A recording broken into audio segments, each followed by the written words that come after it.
I walked into my son's tidy Bexley townhouse expecting pot roast and small talk. Instead, there was a fourth plate set at the end of the table, knife aligned, glass half filled. As if my husband, dead 2 years, might still be late. My stomach dropped, not from grief but from a clock I hadn't heard ticking until that moment. The kind that counts down through bank ledgers, county records, and signatures you swear you never wrote. To the truth your own child finally brings home. You're watching Revenge Files. Subscribe for a new twist daily. My name is Olivia Reed, and on June 6, 2025, my son invited me to dinner and set a place for a ghost. I stared at the fork in the empty chair and felt the pinch of metal in my palms from the casserole dish I'd brought. The plate wasn't a joke, it was a message. I just didn't know who sent it. "Mom," Evan said, and his voice did what grief had already trained it to do. It softened and swerved. "There's something we never told you." I sat.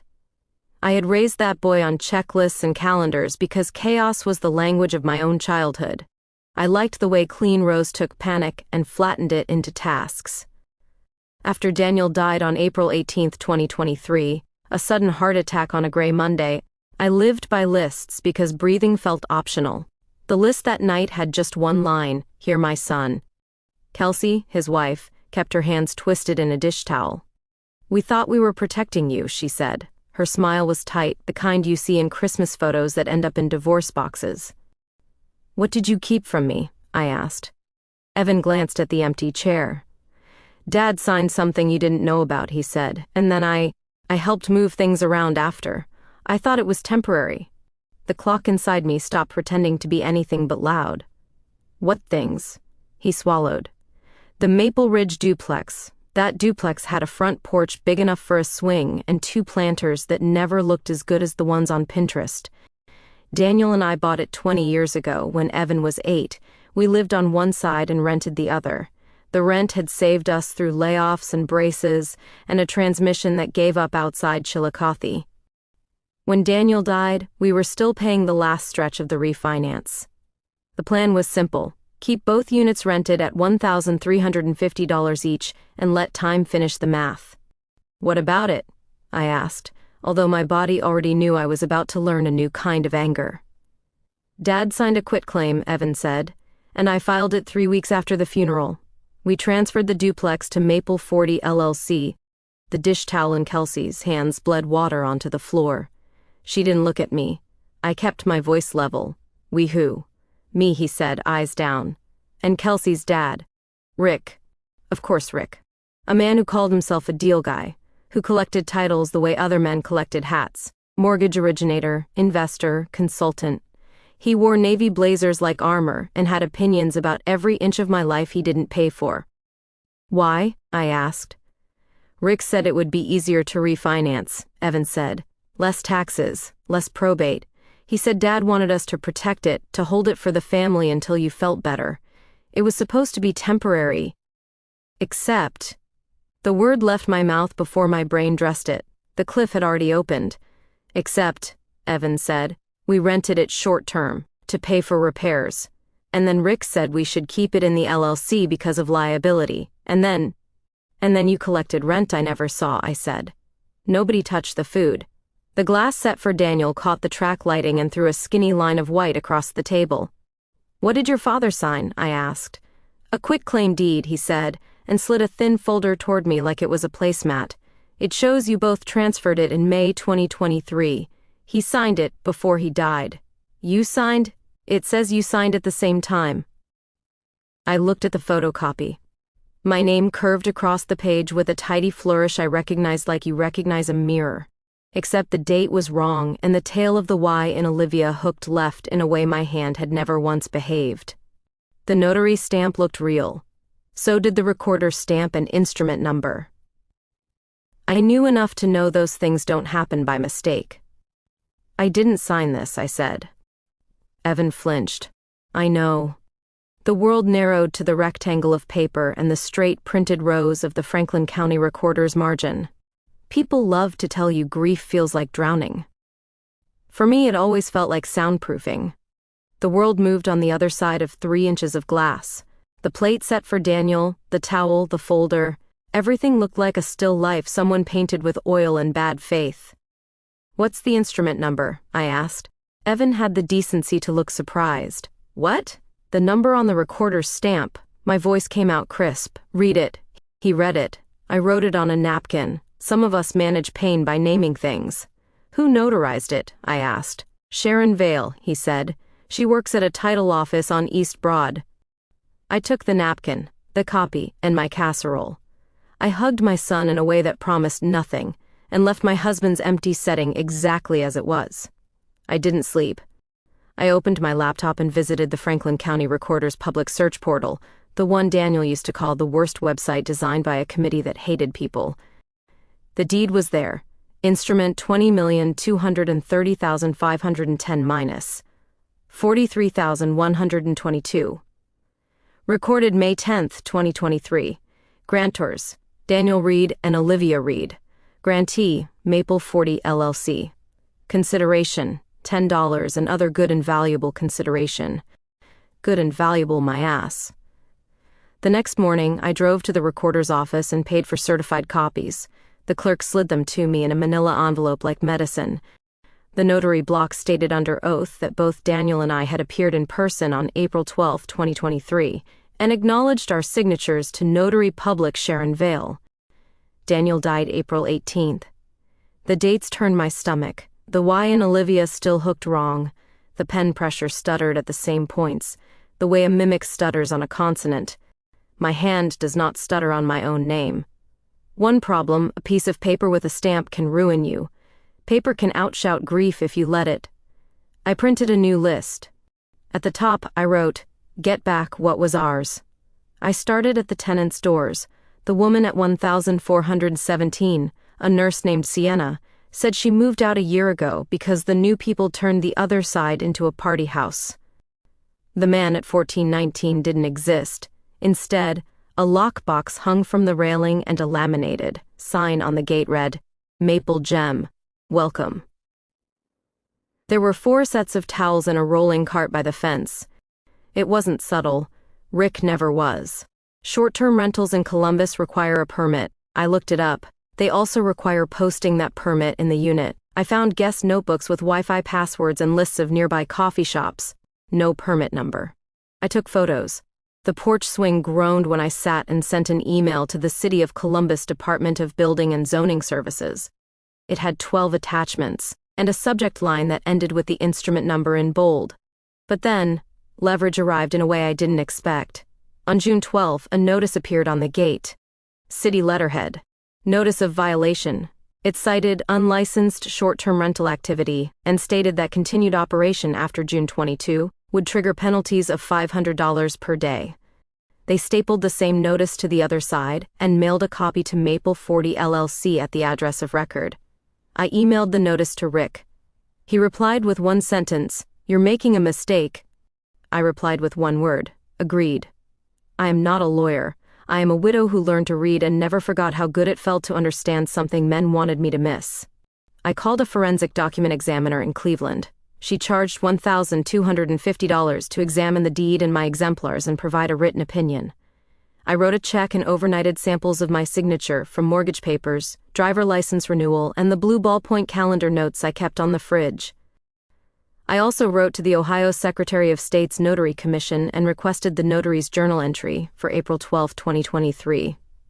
Another problem: Ohio doesn't require notaries to keep journals. Some do, some don't. I learned quickly that when men say we, they often mean you handle it, and when they say simple, they mean we've done this before. Sharon Vale worked in a title office that smelled like toner and paper cuts.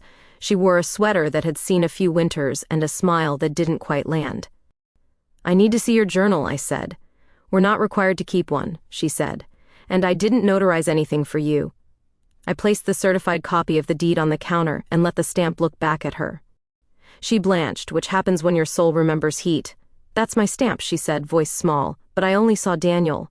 Rick brought him in alone with a stack of documents. "Daniel said you'd sign with another notary because you were busy." I believed him. "You acknowledged both signatures," I said. She nodded. "I shouldn't have." "I'm sorry, your apology won't fix it," I said. "But your written statement might," she wrote. She stated that she did not witness me sign, that she relied on representations from a third party, and that she never met me. I had her sign it in front of her boss, who read it twice and poured himself the kind of coffee that tries to be an alibi. I made copies and walked out feeling 5 pounds lighter and 10 pounds more dangerous. On June 17, I mailed a notice of claim and demand to cease to Maple 40 LLC and Rick Barrett.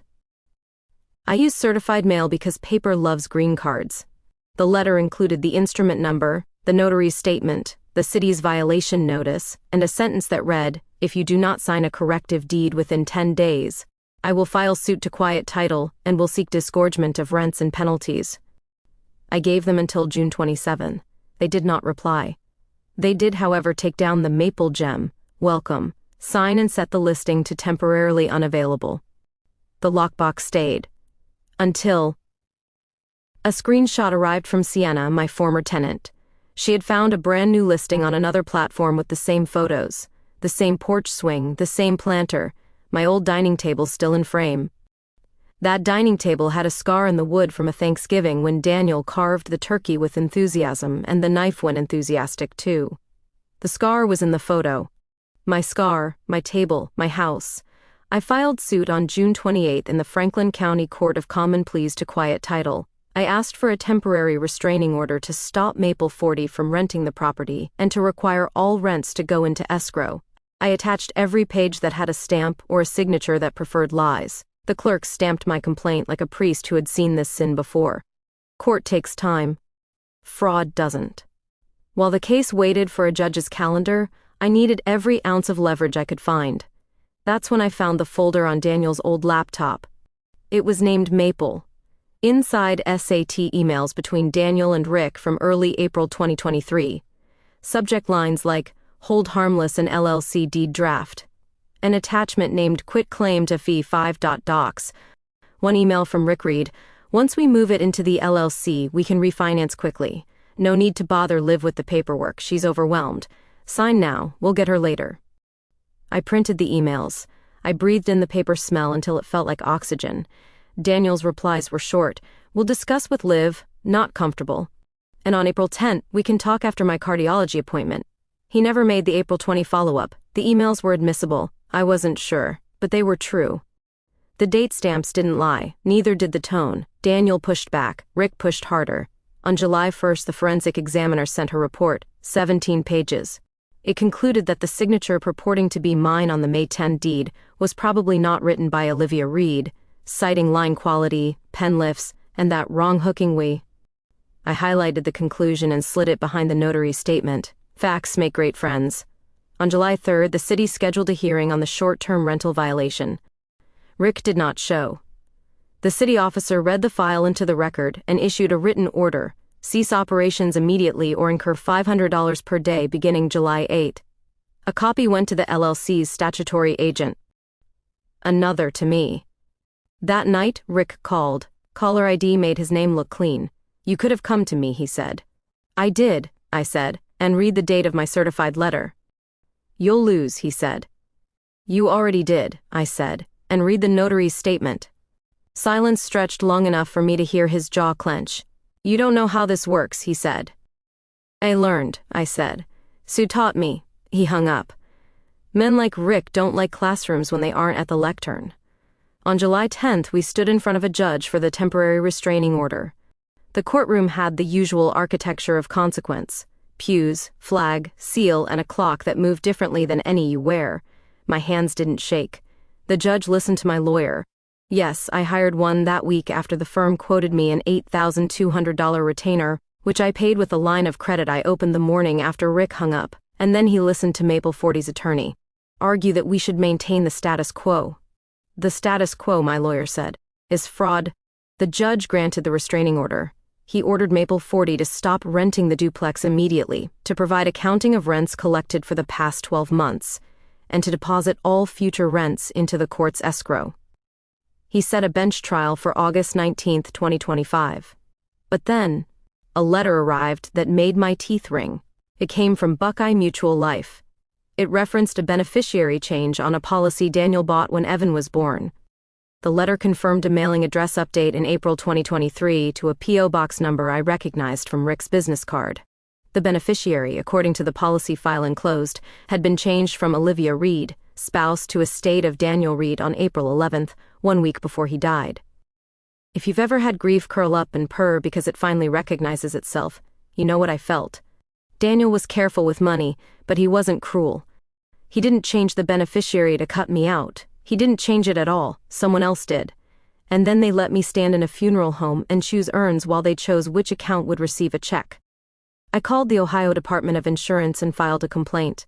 I attached the Buckeye letter, the P.O. box, and a timeline with dates typed like they could hold a body up. I wrote, I believe a third party changed my husband's beneficiary designation without consent. I copied Maple 40's counsel and Rick. I did not copy Evan. My son appeared at my door 2 hours later looking like the boy who used to bring me school projects that still smelled like glue sticks. Kelsey said you filed something, he said. About Dad's policy. I did. He sat on my porch steps. I didn't know that part, he whispered. I knew about the deed, I helped file it. Rick said it didn't hurt anything, but the policy, I didn't know. Then help me now, I said. Tell the truth. All of it. I will, he said, and I believed him because grief knows when someone has finally put their hands down. August grew teeth. Rick's side filed motions. My lawyer filed back. The city's fines began accruing on July 8th as promised, and by August 8th, the meter read $15,500 on paper. Maple 40 moved to stay the fines. The city opposed. The Department of Insurance opened an investigation file and asked Buckeye Mutual for the original beneficiary, change form, and any recorded call authorizations. The Ohio Department of Commerce, Division of Financial Institutions, acknowledged receipt of my complaint against Rick's mortgage originator license. The Secretary of State's office wrote to confirm they'd referred Notary Vale's conduct for administrative review. Paper moved. People followed, until, the week before trial, my lawyer called with a tone I only hear in cardiologists and litigators. They're offering to deed it back if you waive disgorgement, he said. No, I said. They took rent. They'll pay rent. At least consider it, he said. I did, I said. No. In court on August 19th, the bench was wood and the light was unforgiving. I wore the suit Daniel had liked, because the shoulders made me look like someone who had them. The judge let counsel give opening statements and then called the notary. Sharon looked small on the stand. She folded her hands, unfolded them, and told the truth. She said she never met me. She said she acknowledged a signature she did not witness. She said Rick brought Daniel in alone. She cried once, quickly, and then sat up straight. The forensic examiner followed. She explained hooks and line quality like a documentary you actually want to finish. She pointed to the tail on that Y. She pointed to tremors that weren't mine. She said probably not because science doesn't use always, and the judge nodded like he understood the difference between facts and certainty. Rick testified and called it a misunderstanding. He said Daniel wanted to protect assets. He said I had consented verbally. He said a lot of things men say when the only thing they fear more than consequences is silence. My lawyer asked him to produce any written consent from me. He could not. My lawyer asked about the P.O. box and Buckeye Mutual. Rick's attorney objected. The judge sustained in part, limited in part, and allowed questions about address changes. Rick called it a clerical error. The judge wrote something down. I watched his pen. Evan testified last. He told the truth. He said he filed the deed at Rick's direction. He said he knew I hadn't signed. He said he was sorry in a way that made the court reporter look up and then look down quick. He didn't look at Rick when he stepped off the stand. He looked at me and then at the door like exit could be a virtue. The judge took 2 weeks. Decision day fell on September 2nd, 2025, and the words landed like orders because that's exactly what they were. Judgment for plaintiff, he wrote. The court finds the May 10, 2023 instrument purporting to convey 1,417 to 1,419 Maple Ridge Avenue to Maple 40 LLC is void ab initio as to Olivia Reed. The court quiets title to said property in Olivia Reed. The court orders Maple 40 LLC to disgorge rental proceeds in the amount of $31,200 for the 12-month period preceding the temporary restraining order, to be paid to plaintiff within 30 days. The court imposes sanctions in the amount of $5,000 for bad faith recording of a defective instrument. The court orders Maple 40 LLC to bear the costs. I read it twice in the hallway while people pushed around me like fish. My lawyer squeezed my shoulder. I didn't cry. Crying is for when you have time. Winning is for when you make it. 2 days later, the city issued its final order on the short-term rental case. $9,500 in fines after credit for days of compliance and the period under the court order. They mailed it to Maple 40's agent. I mailed a copy to Rick, just in case his mailbox had learned selective reading. On September 10th, the Secretary of State suspended Notary Vail's commission for 1 year and ordered a $500 civil penalty. She sent me a letter that said she was sorry again. I believed her. We were both learning different curriculum. On September 17th, the Ohio Division of Financial Institutions notified Rick of a proposed 1-year suspension of his mortgage loan originator license, pending the outcome of the Department of Insurance investigation and the court's findings. The letter used stiff words but the same alphabet as mine. I framed my copy, not because I liked looking at him, but because I liked looking at the state telling him no. Buckeye Mutual's file told its own story by October.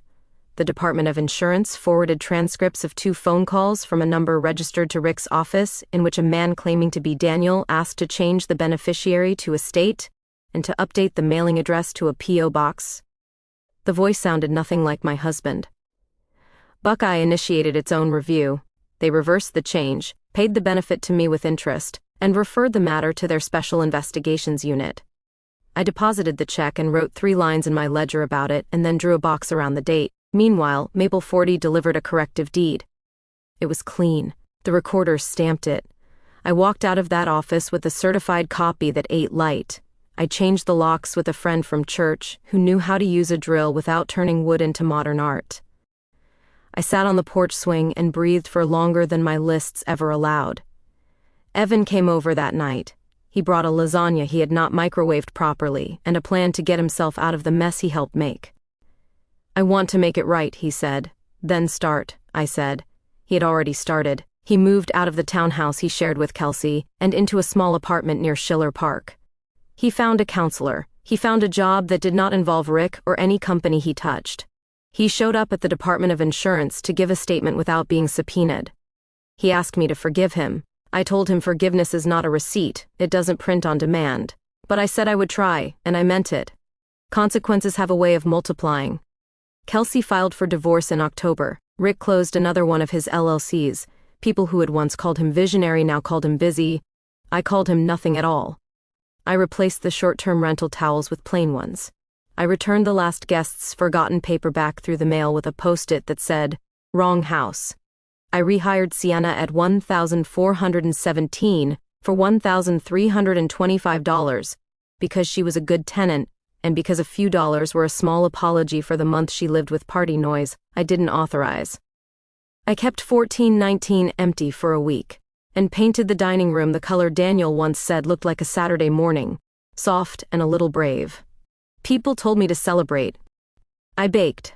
I mowed the lawn myself because it felt like a sentence I could finish and an answer I could accept. I called the utility companies and fixed names that had been wrong for 15 months.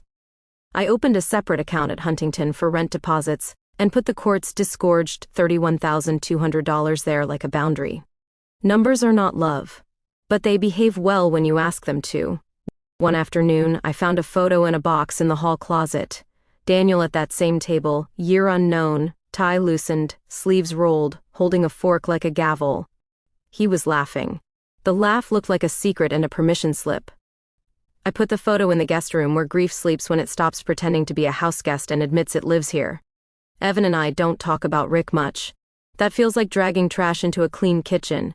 We talk about the Buckeyes. We talk about the way the landlord in his new building painted over an outlet, and now the lamp looks like a sealed door. We talk about Thanksgiving. He asked if I would come. I told him I would, and that I would bring the good plates. On November 3rd, I hosted dinner at my house for the first time since Daniel's funeral. I roasted a chicken because turkeys feel like a dare. I set the table for 3, me, Evan, and an empty chair that wasn't for Daniel anymore. It was for the space between what men thought they could take and what I made them return. "Why the extra plate?" Evan asked, a small smile in the corner of his mouth. To remind me I kept what we built, I said, and to remind me that truth always finds a chair. He nodded. We ate. We didn't need to pray out loud. The house knew.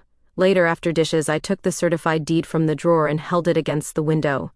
The seal glowed in the streetlight like a small moon. It didn't love me. It didn't mourn Daniel. It didn't care that a notary made a mistake and a son made a worse one.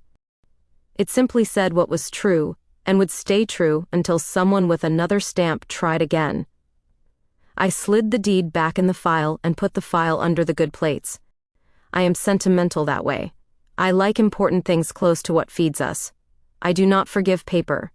I do not forgive men who think paper is a tool for moving women out of the frame. I forgive my son because he asked me to, and because the part of me that set an extra place at a table in Bexley and waited for a confession learned something else that day. Revenge isn't fire. It's a ledger that finally balances. Once, there was a scar in our dining table from a knife, too eager to celebrate. It is still there. When I run my finger over it now, I don't feel loss first. I feel grain. I feel a house that kept its promise. And sometimes, just to make myself smile, I set one extra plate and let the empty chair remind me of the night a ghost brought me back